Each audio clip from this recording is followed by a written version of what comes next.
आपको पता है बाबर आजम ने अपने प्रोफेशनल करियर की अब तक की सबसे बड़ी सीरीज खेलने के लिए जा रहे हैं। अब आप बोलेंगे कि यार अविनाश भाई ऐसा क्यों आप बोल रहे हैं? बहुत सिंपल सी बात है भैया। जब भी कोई एशियन टीम ट्रैवल करती है इंग्लैंड, तो हमेशा दुनिया की निगाहें होती है उस बल्लेबाज पे, उस टीम के मेन बल्लेबाज पे, जो उनको देखना चाहते हैं कि भैया इंग्लैंड में जाके आप रन्स बना पाते हैं नहीं बना पाते हैं। ये हमेशा से हुआ है भाई। इंग्लैंड में टेस्ट सीरीज जीतना बहुत बड़ी उपलब्धि मानी जाती है, बहुत बड़ी अचीवमेंट मानी जाती है। मैं ये नहीं बोलूंगा कि पाकिस्तान ने पास्ट में इंग्लैंड में टेस्ट सीरीज जीती है नहीं जीती है, बिल्कुल जीती हुई है भाई।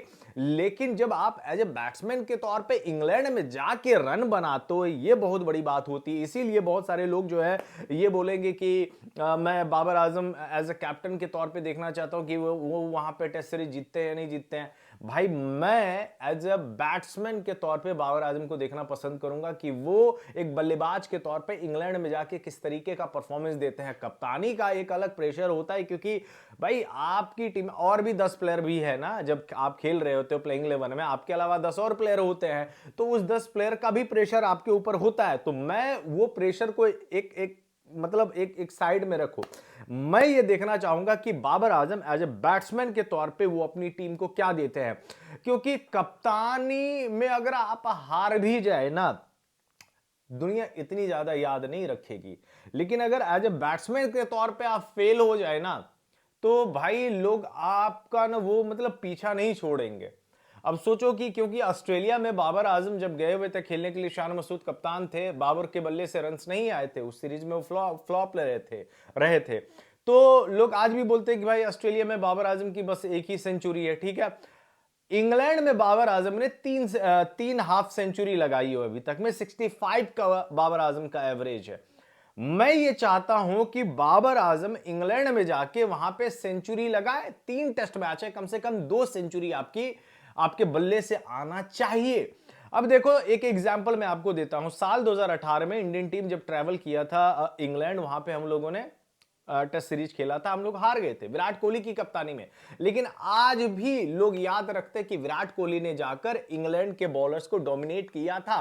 कोई ये थोड़ी याद रखता है कि हम लोग जाके वहां टेस्ट सीरीज हारे थे और एक अकेला सैम करन ने जो है हम लोगों को हरा दिया था।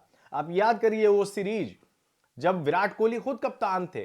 उस सीरीज को कोई याद नहीं रखता कि रिजल्ट क्या हुआ था। हमेशा लोग ये याद रखते कि विराट कोहली ने 593 रन्स बनाए थे और इंग्लैंड के बॉलर्स को जो है डोमिनेट किया था।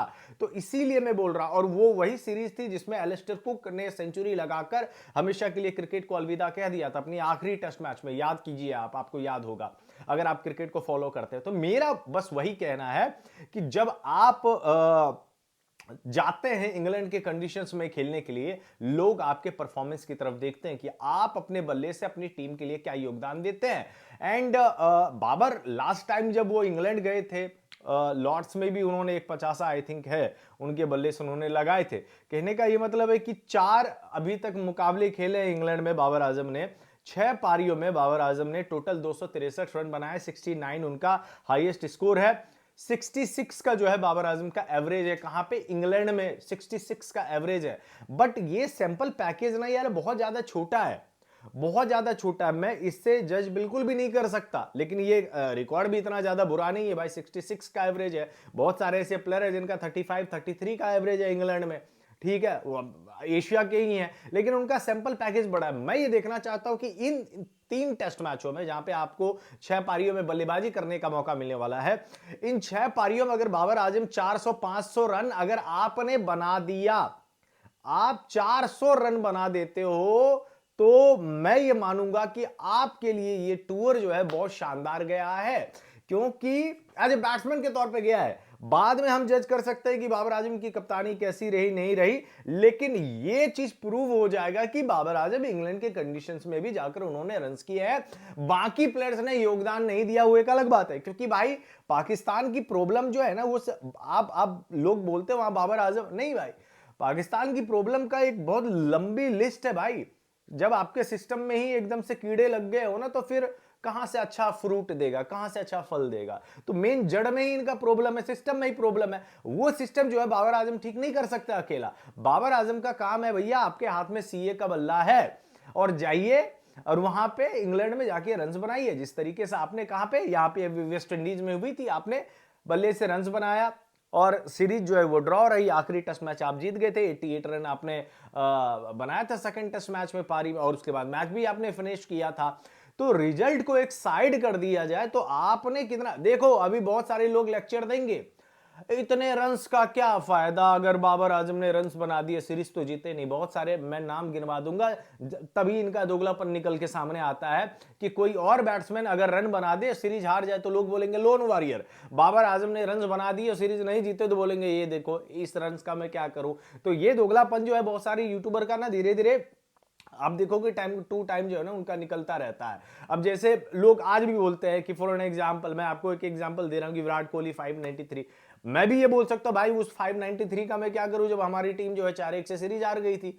लेकिन एज ए बैट्समैन के तौर पे हमेशा आप याद तो रखा जाता है ना विराट कोहली ने एंडरसन को डोमिनेट किया था उस सीरीज में। लेकिन वही है कि फिर वो एक अलग मसला है, सबका अपना अपना एक ओपिनियन है।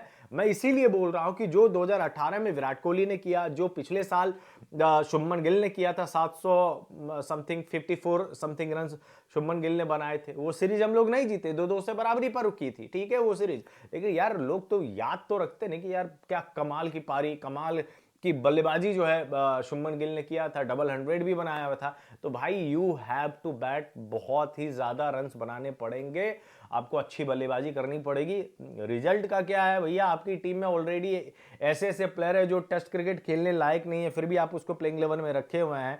तो वो तो वैसे भी आप एक टेस्ट मैच भी अगर पाकिस्तान टीम इंग्लैंड में जीत गए ना तो बहुत बड़ा अचीवमेंट मैं मानूंगा। सीरीज का तो छोड़ दो, एक टेस्ट मैच भी अगर जीत गया तो लेट्स सी क्या होता है। कमेंट में जवाब जरूर दीजिएगा कि 3 टेस्ट मैचों में बाबर आजम कितने रन बनाने वाले हैं। धन्यवाद।